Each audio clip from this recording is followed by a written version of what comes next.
ഇന്ന് നമുക്ക് എണ്ണയിലൊന്നും മുക്കി പൊരിക്കാതെ എന്നാൽ ആവിയിലോ വേവിക്കുക അങ്ങനെയുള്ള ഒരു പരിപാടിയില്ല, എളുപ്പത്തിൽ തയ്യാറാക്കി എടുക്കാൻ പറ്റുന്ന നല്ല സൂപ്പർ സ്നാക്കിൻ്റെ റെസിപ്പി പറഞ്ഞു തരട്ടെ.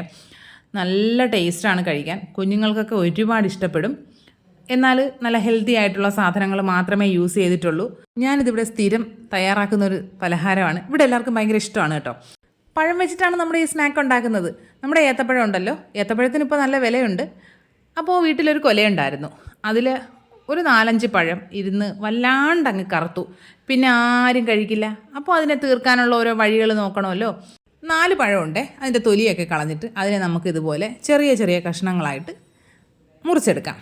ഇനി നമുക്കൊരു പാത്രം അടുപ്പിലേക്ക് വെച്ച് കൊടുക്കാം. അത്യാവശ്യം വലിയൊരു പാത്രം തന്നെ എടുത്തോളൂ, കാരണം നമുക്കിത് മിക്സിംഗ് ഒക്കെ കുറച്ച് എളുപ്പമായിരിക്കും. ചെറിയ പാത്രത്തിലാണെങ്കിൽ ഭയങ്കര ബുദ്ധിമുട്ടായിരിക്കും എല്ലാം കൂടി മിക്സ് ചെയ്തൊക്കെ എടുക്കാൻ. പാത്രത്തിലേക്ക് 2 ടീസ്പൂൺ നെയ്യ് ഒഴിച്ച് കൊടുക്കുന്നുണ്ട്. അതിലേക്ക് കുറച്ച് കാഷ്യൂ ഇട്ട് കൊടുക്കുന്നുണ്ട്, കുറച്ച് റൈസിൻസ് ഇട്ട് കൊടുക്കുന്നുണ്ട്. നിങ്ങൾക്കിപ്പോൾ ചില കുഞ്ഞുങ്ങൾക്ക് മുന്തിരിങ്ങയൊന്നും കഴിക്കുന്ന ഇഷ്ടം ഉണ്ടാവില്ല, അപ്പോൾ അങ്ങനെയുള്ളവർക്ക് അത് ഒഴിവാക്കുക. ഞാനിപ്പോൾ കുറച്ച് ആഡംബരത്തിന് ചേർക്കുന്നുണ്ട്, പക്ഷേ എൻ്റെ മോള് കഴിക്കില്ല. അവൾ ഈ മുന്തിരി എല്ലാം അതിൽ നിന്ന് നുള്ളിപ്പറക്കി മാറ്റിയതിന് ശേഷമാണ് കഴിക്കുന്നത്. ഇതെല്ലാം കൂടി നല്ലതുപോലെ ഒന്ന് റോസ്റ്റ് ചെയ്തതിന് ശേഷം അതിലേക്ക് നമ്മുടെ പഴം അരിഞ്ഞു വെച്ചിരിക്കുന്നതിന് ചേർത്ത് കൊടുക്കാം. ഇതിപ്പോൾ നന്നായിട്ടങ്ങ് വല്ലാണ്ടങ്ങ് പഴുത്തു പോയ പഴമായതുകൊണ്ട് മിക്സിങ് പരിപാടികളൊന്നും പാടില്ല, കാരണം ഇത് പെട്ടെന്ന് നന്നായിട്ട് പഴം ഇങ്ങനെ സോഫ്റ്റായി വരുന്നുണ്ടായിരുന്നു. കുറച്ചുകൂടി ഒരു കട്ടിയായിട്ടുള്ള പഴമൊക്കെ ആണെങ്കിൽ എന്തെങ്കിലും ഒരു സ്മാഷറോ എന്തെങ്കിലുമൊക്കെ വെച്ച് നന്നായിട്ടൊന്ന് ഉടച്ചു കൊടുക്കണം. ആദ്യം നമ്മൾ ഈ പഴം നല്ലതുപോലെ നെയ്യിലിട്ടൊന്ന് വരട്ടി എടുക്കണം. നല്ല മണമാണ് കേട്ടോ, ഭയങ്കര ഒരു മണം ഇങ്ങനെ നമ്മുടെ അടുക്കളയിൽ നിറയും.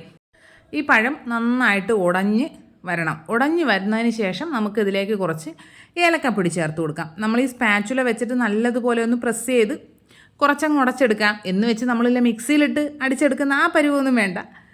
ചെറിയ ചെറിയ കഷ്ണങ്ങളൊക്കെ കിടന്നോട്ടെ, കുഴപ്പമില്ല. ഇനി നമുക്കിതിലേക്ക് ഏലക്കാപ്പൊടി ചേർത്ത് കൊടുക്കാം. ഞാനിപ്പോൾ പഞ്ചസാര ചേർത്ത് പൊടിച്ച ഏലക്ക ആയതുകൊണ്ട് 1.5 ടീസ്പൂൺ ചേർത്ത് കൊടുക്കുന്നുണ്ട്. ഇല്ല എങ്കിൽ ഒരു 4-5 ഏലക്കയുടെ കുരു ഒന്ന് ചതച്ചിട്ടിട്ടാൽ അത് കുറച്ചുകൂടി നല്ല ഫ്ലേവറായിരിക്കും, അത് ചേർത്താലും മതിയാകും. ഏലക്കാപ്പൊടി ചേർത്തിട്ട് നന്നായിട്ട് മിക്സ് ചെയ്യാം. ഇനി ഇതിലേക്ക് നമുക്ക് തേങ്ങ ചേർത്ത് കൊടുക്കാം. ഞാനിപ്പോൾ ഫ്രഷായിട്ട് ചിരകിയെടുത്ത 1/2 കപ്പ് തേങ്ങയാണ് ചേർത്ത് കൊടുക്കുന്നത്. ഡെസിക്കേറ്റഡ് കോക്കനട്ടാണ് നിങ്ങളുടെ കയ്യിലുള്ളതെങ്കിൽ അതും ചേർക്കാവുന്നതാണ്. തേങ്ങ ചേർത്തിട്ട് നല്ലതുപോലെ മിക്സ് ചെയ്തെടുക്കുക. എല്ലാ ഭാഗത്തേക്കും തേങ്ങയും ഒന്ന് എത്തിക്കോട്ടെ. ആ തേങ്ങയുടെ ആ ഒരു പച്ച ടേസ്റ്റൊക്കെ ഒന്ന് മാറുന്നത് വരെ ഒന്ന് മിക്സ് ചെയ്തെടുക്കാവുന്നതാണ്.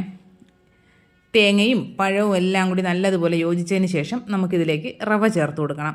ഒരു 1/4 കപ്പ് റവ ഞാൻ എടുത്തിട്ടുണ്ട്. ആദ്യം അതിൽ നിന്ന് കുറച്ച് നമുക്ക് ചേർത്ത് നോക്കാം. നമ്മുടെ പഴത്തിൽ ഉള്ള ആ ഒരു വെള്ളത്തിൻ്റെ അളവനുസരിച്ചിട്ടാണ് നമുക്ക് റവ ആവശ്യമായിട്ട് വരിക. ആദ്യം ഈ 1/4 കപ്പ് എടുത്തതിൽ പകുതി ഞാൻ ചേർത്ത് കൊടുക്കുന്നുണ്ട്. അത് ചേർത്തിട്ടൊന്ന് മിക്സ് ചെയ്ത് നോക്കുമ്പോൾ നന്നായിട്ട് ലൂസായിട്ട് തന്നെയാണ് ആ ബാറ്ററി ഇരിക്കുന്നത്. അതുകൊണ്ട് ഞാൻ ആ ബാക്കി ഉണ്ടായിരുന്ന റവ കൂടി അതിലേക്ക് ചേർത്ത് കൊടുക്കുകയാണ്. ചിലപ്പോൾ ഇത്രയും പഴുക്കാത്ത പഴമൊക്കെ ആണെങ്കിൽ റവ ഇത്രയും ആവശ്യം വരത്തില്ല കേട്ടോ. ആദ്യം ഒരു 1/2 കപ്പ് റവയോ മറ്റോ ചേർത്ത് നോക്കുക. വേണമെങ്കിൽ പിന്നീട് 1 ടേബിൾ സ്പൂൺ വീതം അങ്ങനെ ചേർത്ത് കൊടുത്താൽ മതിയാകും. ഞാനിപ്പോൾ 1/4 കപ്പ് റവയും ചേർത്ത് കൊടുത്തിട്ട് നല്ലതുപോലെ മിക്സ് ചെയ്തെടുക്കുന്നുണ്ട്. ഈ റവ നന്നായിട്ടൊന്ന് റോസ്റ്റായി വന്നോട്ടെ, അങ്ങനെ നല്ലതുപോലെ മിക്സ് ചെയ്തെടുക്കണം. റവ ചേർത്തതിന് ശേഷം മിക്സ് ചെയ്യുമ്പോൾ നമ്മൾ നല്ല കട്ടിയുള്ള ഏതെങ്കിലും തവി വെച്ചിട്ട് മിക്സ് ചെയ്യുന്നത് നല്ലതായിരിക്കും. അങ്ങനെ ആകുമ്പോൾ നമ്മുടെ കൈയുടെ ആയാസം കുറച്ചൊന്ന് കുറഞ്ഞിരിക്കും, അല്ലെങ്കിൽ കൈ നന്നായിട്ട് വേദന എടുക്കും, അതാണ്. ഇനി നമുക്ക് ഈ റവയൊന്ന് കുക്കാവണമല്ലോ, അതിനൊരു 1/2 കപ്പ് പാലെടുക്കുന്നുണ്ട്. ഞാനിപ്പോൾ സാധാരണ പശുവിൻ പാൽ ഒന്ന് തിളപ്പിച്ച് വെച്ചിരുന്നതാണ്, അങ്ങനെ ചേർത്തു. അല്ലെങ്കിൽ നിങ്ങൾക്ക് പച്ചപ്പാൽ ചേർത്താലും മതിയാകും കേട്ടോ. ഇനി ഈ പാല് ചേർത്തിട്ട് ഫ്ലെയിം ഏറ്റവും കുറച്ച് വയ്ക്കുക. ഏറ്റവും കുറച്ച് വെച്ചതിന് ശേഷം നല്ലതുപോലെ മിക്സ് ചെയ്തെടുക്കുക. കാരണം ഈ റവ എല്ലാ ഭാഗത്തും ആയിട്ടുണ്ട്, അപ്പോൾ അത് നല്ലതുപോലെ ഒന്ന് കുക്കായി കിട്ടുകയും വേണം. നമ്മൾ ഫ്ലെയിം കൂട്ടി വെച്ച് കഴിഞ്ഞാൽ പാല് പെട്ടെന്ന് അങ്ങ് വറ്റി പോവുകയും ചെയ്യും, റവയൊട്ട് കുക്കായി കിട്ടുകയില്ല. അതായിരിക്കും അവസ്ഥ. 1/4 കപ്പ് റവയ്ക്ക് 1/2 കപ്പ് പാലാണ് ഞാൻ ചേർത്തിരിക്കുന്നത്. നിങ്ങൾക്ക് പാല് ഇഷ്ടമില്ല എന്നുള്ളവരാണെങ്കിൽ തേങ്ങാപ്പാലുണ്ടെങ്കിൽ അത് ചേർത്ത് കൊടുക്കാം, അല്ലെങ്കിൽ വെള്ളം ചേർത്താലും മതിയാകും കേട്ടോ. ഞാനിതിൽ മധുരത്തിനായിട്ട് ഇപ്പോൾ 2 ടേബിൾ സ്പൂൺ ശർക്കര പാനി കാച്ചിയതാണ് ചേർത്ത് കൊടുക്കുന്നത്. നിങ്ങൾക്ക് വേണമെങ്കിൽ പഞ്ചസാര ചേർക്കാവുന്നതാണ്. ഇതിപ്പോൾ നല്ല മധുരമുള്ള പഴമാണ്, ഞങ്ങളുടെ വീട്ടിൽ കൃഷി ചെയ്തതാണ്, അപ്പോൾ അത്യാവശ്യം നല്ല മധുരമുണ്ട്. അതുകൊണ്ടാണ് ഞാൻ വളരെ കുറച്ച് ശർക്കരപ്പാനി ഒന്ന് ചേർത്ത് കൊടുക്കുന്നത്. ആ റവയ്ക്ക് വേണ്ടി മാത്രം ശർക്കരപ്പാനി ചേർത്ത് കൊടുക്കുന്നതാണ്. ശർക്കര ഇവിടെ ചേർത്തിട്ട് നല്ലതുപോലെ മിക്സ് ചെയ്ത് കൊടുക്കുക. ആ പാല് വറ്റി ശർക്കരയും ഒക്കെ വറ്റി ഈ നമ്മുടെ പഴത്തിൻ്റെ കൂട്ട് നന്നായിട്ടൊന്ന് ഡ്രൈ ആവും.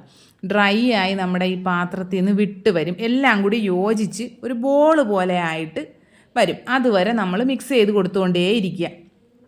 ഇളക്കി ഇളക്കി ഇങ്ങനെ ഉരുട്ടി ഉരുട്ടി എടുക്കുക. അതാണ് ഇതിൻ്റെ പരുവം. അവസാനം എല്ലാം കൂടി ഒരൊറ്റ ബോൾ പോലെ ആയി വരും. അങ്ങനെ ആകുമ്പോൾ നമുക്ക് ഫ്ലെയിം ഓഫ് ചെയ്തിട്ട് വേറെ പുറത്തെടുത്ത് വെച്ചിട്ട് നന്നായിട്ട് ഇതൊന്ന് ചൂടാറാനായിട്ടൊന്ന് പരത്തി വെച്ച് കൊടുക്കാവുന്നതാണേ. ഇപ്പോൾ ഏകദേശം ഇത് നന്നായിട്ട് റെഡി ആയി കിട്ടിയിട്ടുണ്ട്. ഇനി നമുക്ക് ഫ്ലെയിം ഓഫ് ചെയ്ത് മാറ്റി വെച്ചിട്ട് ചെറുതായിട്ടൊന്ന് ചൂടാറി കഴിയുമ്പോൾ നമുക്കിതിനെ ചെറിയ ചെറിയ ബോൾസാക്കി എടുക്കാം. ഒരുപാടങ്ങ് ചൂടാറി കഴിഞ്ഞാൽ കട്ടയായി പോവും, ഒരുപാടങ്ങ് റഫായി പോവും. അപ്പോൾ അത്രയും വെയിറ്റ് ചെയ്യേണ്ട. ചെറിയൊരു ചൂടോടുകൂടി തന്നെ ഉരുട്ടിയെടുക്കാവുന്നതാണ്. ചെറിയൊരു ചൂടോടുകൂടി നല്ലൊരു നാരങ്ങയുടെ വലിപ്പത്തിനുള്ള ബോൾസ് എടുത്തിട്ട് ഉരുട്ടിയെടുക്കുക. നമുക്ക് എല്ലാം ഇതുപോലെ ഉരുട്ടിയെടുക്കാവുന്നതാണ്. അത്യാവശ്യം അളവിൽ സ്നാക്സ് ഉണ്ടാവും കേട്ടോ. ഇത് നല്ല ടേസ്റ്റുമാണ് കഴിക്കാൻ. നിങ്ങൾക്ക് വേണമെങ്കിൽ ഇങ്ങനെ തന്നെ ഇത് കഴിക്കാവുന്നതാണ്. പക്ഷേ എനിക്കിത് ഇങ്ങനെ കഴിക്കുന്നതിനേക്കാളും ഇഷ്ടം ഒരു പാത്രത്തിൽ കുറച്ച് നെയ്യ്, വളരെ കുറച്ച് നെയ്യൊന്ന് ഒഴിച്ച് കൊടുത്തിട്ട് അതിലേക്ക് നമ്മുടെ ഈ സ്നാക്ക് മുഴുവനായിട്ട് ഇട്ട് കൊടുത്തിട്ട് ചെറിയ തീയിൽ വെച്ച് ഒന്ന് അങ്ങോട്ടും ഇങ്ങോട്ടും ഒക്കെ ആക്കുമ്പോൾ അതിൻ്റെ മുകൾ ഭാഗത്ത് ചെറുതായിട്ടൊരു ബ്രൗൺ കളർ പോലെ വരും. ഇങ്ങനെ ചെയ്തെടുക്കുമ്പോൾ ഒരു പ്രത്യേക ടേസ്റ്റാണ് കേട്ടോ കഴിക്കാൻ. അല്ലാതെ ഇതിനെ ആവിയിൽ വേവിക്കുകയോ എണ്ണയിൽ ഫ്രൈ ചെയ്ത് എടുക്കുക ഒന്നും ചെയ്യേണ്ട. എണ്ണയിൽ ഫ്രൈ ചെയ്ത് വേണമെങ്കിൽ നിങ്ങൾക്ക് എടുക്കാവുന്നതാണ്. ആവിയിൽ വേണമെങ്കിൽ കുക്ക് ചെയ്തെടുക്കാം. പക്ഷേ ഇതിപ്പോൾ എല്ലാം കുക്കായ സാധനങ്ങളായതുകൊണ്ട് ഇനി അതിൽ പ്രത്യേകിച്ച് വേകാനായിട്ടൊന്നുമില്ല. ഇപ്പോൾ നമ്മുടെ സ്നാക്ക് റെഡി ആയിട്ടുണ്ട്. അടിപൊളി ടേസ്റ്റാണ്. നിങ്ങൾ ഇതുവരെ ഇങ്ങനെ ട്രൈ ചെയ്ത് നോക്കിയിട്ടില്ലെങ്കിൽ എന്തായാലും ട്രൈ ചെയ്ത് നോക്കുക. എല്ലാം നല്ല സാധനങ്ങളാണ്. പിന്നെ ഓയിലൊന്നും ഒരുപാട് ചേർത്തിട്ടില്ലാത്തതുകൊണ്ട് ഹെൽത്തിയാണ്. എന്തായാലും ഒന്ന് ട്രൈ ചെയ്ത് നോക്കുക. ഫീഡ്ബാക്സൊക്കെ കമൻറ്റ് ബോക്സിൽ അറിയിക്കുക. പിന്നെ എൻ്റെ വീഡിയോയിൽ ഇടയ്ക്കിടയ്ക്ക് കുറച്ച് ഈച്ചകളെ കാണുന്നുണ്ടല്ലോ അല്ലേ? ഈച്ചയെ കൊണ്ട് ഭയങ്കര ശല്യമാണ്. ഈച്ച ബുക്ക് വെച്ചിട്ടാണ് കേട്ടോ രക്ഷപ്പെട്ടു പോകുന്നത്. അപ്പോൾ ഇനി അടുത്ത വീഡിയോ ആയിട്ട് ഉടനെ കാണാം. ബായ്.